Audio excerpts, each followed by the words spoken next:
Hello, good morning, जोहार। मैं राजू और आप देख रहे हैं 24 झारखंड न्यूज। चलिए जानते हैं झारखंड की आज की 25 मुख्य बड़ी खबरों को।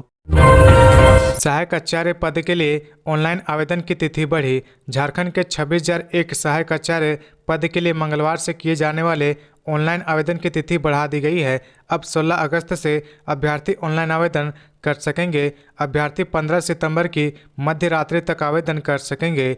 झारखंड कर्मचारी चयन आयोग ने इसकी अधिसूचना जारी कर दी है। जेएसएससी ने पहले 8 अगस्त से 7 सितंबर तक आवेदन की समय सीमा तय की थी। अपहरणीय कारणों से झारखंड प्रारंभिक विद्यालय सहायक आचार्य संयुक्त प्रतियोगिता परीक्षा के आवेदन करने की तारीख में बढ़ोतरी की गई है। 15 सितंबर तक आवेदन करने के बाद 17 सितंबर की मध्य रात्रि तक इसके परीक्षा शुल्क का भुगतान किया जा सकेगा। 19 सितंबर की मध्य रात्रि तक फोटो व हस्ताक्षर अपलोड कर सकेंगे। वहीं ऑनलाइन आवेदन पत्र में संशोधन की प्रक्रिया 21 सितंबर से 23 सितंबर की मध्य रात्रि तक होगी। डुमरी विधानसभा उपचुनाव को लेकर बोकारो व गिरिडीह में आदर्श आचार संहिता लागू। डुमरी विधानसभा उपचुनाव की तारीख की घोषणा के साथ ही गिरिडीह और बोकारो जिले में आदर्श आचार संहिता लागू हो गई है। इस दौरान जिले भर में किसी प्रकार के उद्घाटन, शिलान्यास, धरना प्रदर्शन जैसे कोई भी कार्यक्रम आयोजित नहीं किए जाएंगे। वहीं किसी भी स्थिति में आचार संहिता का उल्लंघन बर्दाश्त नहीं किया जाएगा।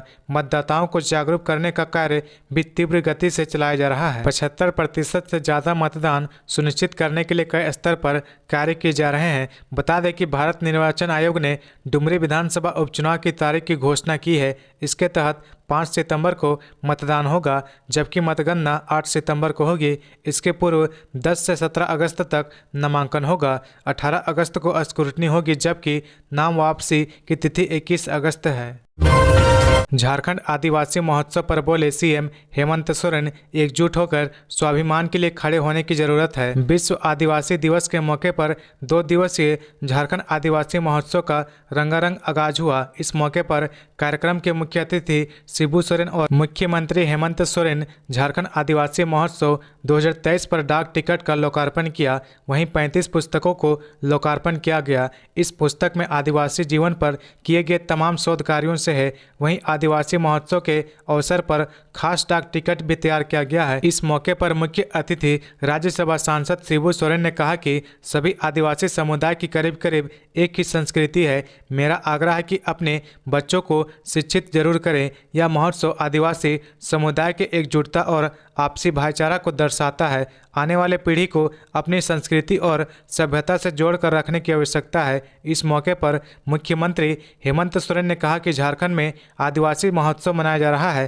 कार्यक्रम काफ़ी बड़ा है, हर तरफ आदिवासी महोत्सव की धूम है, लेकिन इस खुशी में मणिपुर का दर्द झलक रहा है। अपने संबोधन में मणिपुर के दर्द को लोगों के साथ साझा किया। कहा कि हम एकजुट होकर स्वाभिमान के लिए खड़ा होने की ज़रूरत है। रांची में पाइपलाइन बिछाते समय हादसा, मिट्टी धंसने से दबा मजदूर। राजधानी रांची में पाइपलाइन बिछाने के दौरान भीषण हादसा हुआ। रांची के हरिहर सिंह रोड में सीवरेज पाइपलाइन बिछाने के दौरान मिट्टी धंस गई। इसकी चपेट में एक मजदूर आ गया, वह मिट्टी में दब गया। साथ में काम कर रहे मजदूरों ने शोर मचाकर मदद की अपील की। तकरीबन 40 मिनट के बाद कड़ी मशक्कत के बाद उस मजदूर को निकाला गया। जेसीबी की मदद से आसपास की मिट्टी हटाई गई, तब जाकर मजदूर को निकाला गया। घटना की तस्वीर भी सामने आई है, जिसमें मजदूर मिट्टी में धंसा हुआ दिख रहा है। बचाव कार्य के बाद घायल मजदूर को इलाज के लिए रिम्स ले जाया गया है। आगे बढ़ने से पहले अगर अभी तक आपने इस चैनल को सब्सक्राइब नहीं किया तो प्लीज सब्सक्राइब कर ले, जिससे आपको झारखंड की हर छोटी से बड़ी खबर की अपडेट आप तक पहुँचता रहे। झारखंड राजकीय भूतात्विक प्रयोगशाला में लगी आग, लाखों का हुआ नुकसान। हजारीबाग शहर के Ranchi Patna road circuit house के सामने झारखंड सरकार का इकलौता राजकीय भूतात्विक प्रयोगशाला में बुधवार सवेरे लगभग 6 बजे एक आग लगने से लाखों रुपए की संपत्ति जलकर राख हो गया। गनीमत रही कि रात्रि प्रहरी की तत्परता से कार्यालय परिसर के अंदर रहने वाले कुछ कर्मचारियों ने समय पर दमकल विभाग को खबर किया। दमकल कर्मियों ने आकर 1 घंटे में आग पर काबू पाया। इससे बड़ी अनहोनी होने से बच गया। खान एवं भूतत्व विभाग का प्रमंडलीय कार्यालय में संयुक्त रूप से एक छत के नीचे अलग अलग 6 कार्यालय हैं। इसमें राज्य का इकलौता भूतात्विक प्रयोगशाला के अलावा अपर निर्देशक भूतत्व, उप निर्देशक भूतत्व, सहायक निर्देशक, जिला भूतात्विक उप निर्देशक खनन एवं जिला खनन कार्यालय शामिल है। झारखंड में सरकारी स्कूल के विद्यार्थियों को 20 अगस्त से मिलेगी प्री मैट्रिक स्कॉलरशिप। झारखंड के सरकारी स्कूलों के छात्र छात्राओं को 20 अगस्त से प्री मैट्रिक छात्रवृत्ति मिलने लगेगी। सत्र 2023-24 के लिए यह छात्रवृत्ति पहली से 10वीं तक के छात्र छात्राओं को दी जाएगी। इसके आवेदन भरने की प्रक्रिया शुरू हो गई है। इस बार आवेदन करने के साथ साथ छात्रवृत्ति का भुगतान किया जाएगा। अनुसूचित जाति, अनुसूचित जनजाति और पिछड़े वर्ग के छात्र छात्राओं को इस छात्रवृत्ति का भुगतान किया जाएगा। पहली से 5वीं कक्षा में पढ़ने वाले इन कोटि के छात्र छात्राओं को 1,500 रुपये सालाना छात्रवृत्ति मिलेगी। वहीं 6ठी से 8वीं के बच्चों को 2,500 रुपये दिए जाएंगे। छात्रावास में रहकर पढ़ने वाले इस कोटि के बच्चों को 2,000 रुपये दिए जाएंगे। इसके अलावा 9वीं से 12वीं कक्षा तक के छात्र छात्राओं को 4,500 रुपये साल भर में छात्रवृत्ति के रूप में दिए जाएंगे। कल्याण विभाग की ओर से इस संबंध में विस्तृत निर्देश जिलों को भेज दिया गया है। इंडिया के लीडर को प्रताड़ित कर रहा केंद्र, ईडी की नोटिस पर बोले सीएम हेमंत सोरेन। मुख्यमंत्री हेमंत सोरेन ने कहा कि हमने राष्ट्रीय स्तर पर गठबंधन किया है, नाम इंडिया रखा है। इसमें केंद्र सरकार के हाथ पांव फूल रहे हैं। इसके कारण गठबंधन के कद्दावर नेताओं को प्रताड़ित किया जा रहा है। हमें एकजुट रहना है। मुख्यमंत्री ये बातें जमशेदपुर के कदमा में झामुमो के पूर्व केंद्रीय अध्यक्ष स्वर्गीय निर्मल महतो की 36वें पुण्यतिथि पर आयोजित सभा में कही। उन्होंने कहा कि अगर हम लड़ते रहें तो कोई तीसरा फायदा उठा ले जाएगा। कुछ तिथियां इतिहास में पत्थर की लकीर की तरह होती है। आज वही दिन है। निर्मल महतो के रूप में हमने एक ऐसे व्यक्ति को खोया है जिनकी जगह कोई नहीं ले सकता है। हमने उनके आदर्शों को अमर रखा है और जब तक झारखंड एवं झामुमो रहेगा, निर्मल महतो अमर रहेंगे।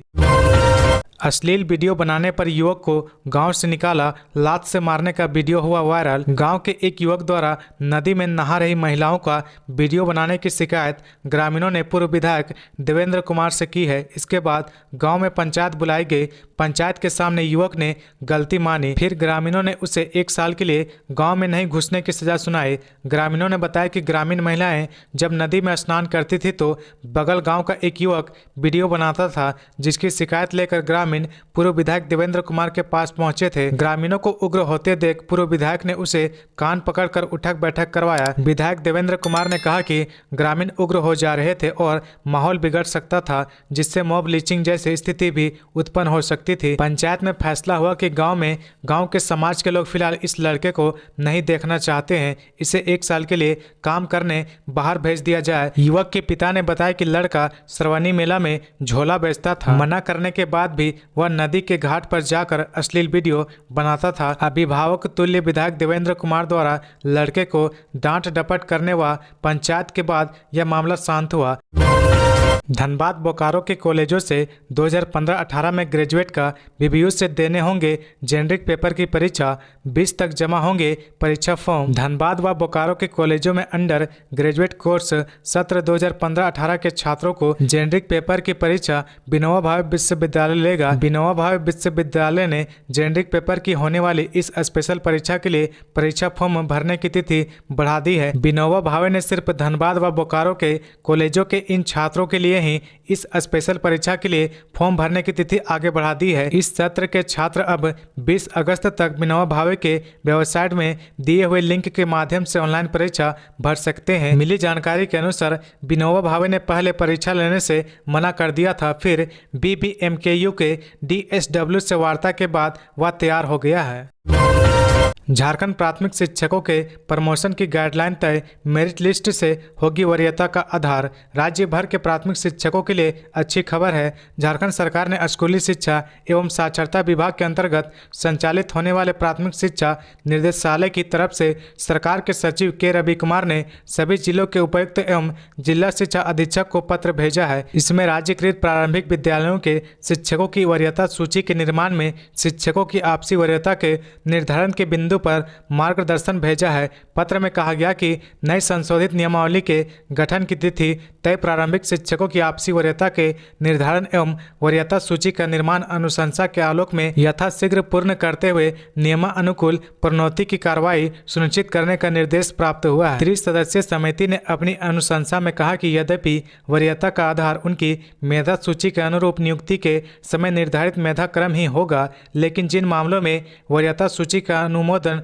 वर्ष 2020 के 4 वर्ष हो चुका है तथा उसके आधार पर प्रोन्नति भी दी जा चुकी है, उन मामलों को पुनः नए सिरे से वरीयता सूची के निर्माण में रीओपन किया जाना अपेक्षित नहीं है। इसे अलग अलग जिला हेतु सुविधाजनक रूप से वर्ष 2020 अथवा 2021 या 2022 भी रखा जा सकता है। तो ये थी आज की झारखंड की टॉप बड़ी खबरें। इसी तरह झारखंड की हर छोटी सी बड़ी खबर देखने के लिए आप हमारे चैनल 24 झारखंड न्यूज को सब्सक्राइब करके बेल आइकन प्रेस कर ले, जिससे आपको झारखंड की हर छोटी सी बड़ी खबर की अपडेट आप तक पहुंचता रहे। तो आज के लिए बस इतना ही, हमें दीजिए इजाजत, फिर मिलते हैं नेक्स्ट न्यूज में।